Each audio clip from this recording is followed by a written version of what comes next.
Hi, this is Matt Shipe at Communication Exhibits, and I'm here at the Canton Pro Football Hall of Fame at the Ford Hall of Fans exhibit to talk to you about some of the latest technology trends we're seeing in environmental design. When you're putting together an exhibit like this, it's important to consider how you can allow the audience to really interact and engage with the content.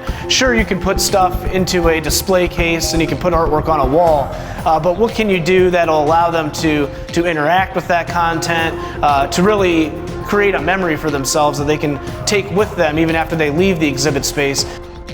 This exhibit features artifacts from those legendary NFL fan bases. In addition, this exhibit also features two interactive areas. The first allows attendees to view nomination videos of the 2019 winners and runners-up. The second interactive area allows the attendees to record their own pitch and tell the world why they deserve to be in the Ford Hall of Fans. They are then also able to share these videos with friends via social media.